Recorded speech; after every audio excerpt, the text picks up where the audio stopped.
బాలీవుడ్ పరిస్థితి నానాటికి తీసికట్టు నాగంభట్టు అన్న చందంగా తయారైంది.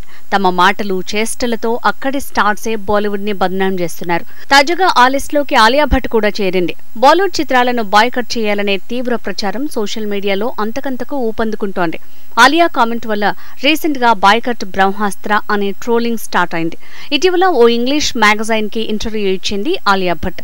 నెపోటిజం గురించి ఆమె అభిప్రాయాన్ని కోరగా తీవ్రంగా స్పందించింది. ఫలానా ఫ్యామిలీలో పుట్టాలని కోరుకుని పుట్టానా? సినీ నేపథ్యం ఉన్న ఫ్యామిలీలో పుడితే అది డెబ్యూ మూవీ వరకే ఉపయోగపడుతుంది. స్టార్డమ్ పొందాలంటే టాలెంట్ కి నిరంతరం మెరుగు పెట్టుకోవాల్సిందే అని బదులిచ్చింది. ఇంతటితో ఆగితే సరిపోయేది, కానీ ఆవేశానికి లోనై అనుచిత వ్యాఖ్యలు చేసింది ఆలియా భట్. అసలు సినీ నేపథ్యం ఉన్న ఫ్యామిలీలో పుట్టడమే తప్ప, నేను మీకు ఇష్టం లేకపోతే నా సినిమా చూడొద్దు అంటూ ఘాటుగా రియాక్ట్ అయింది. దాంతో ఆలియాపై సోషల్ మీడియాలో ట్రోలింగ్ యమరేంజ్ లో సాగుతోంది. ఆమె కోరికని మనం మన్నిద్దాం, బ్రహ్మాస్త్రని 500 కోట్ల ఫ్లాప్ బస్టర్ చేద్దాం, బాయ్కట్ బ్రహ్మాస్త్ర అంటూ నెటిజన్లు ట్రోలింగ్ చేస్తున్నారు.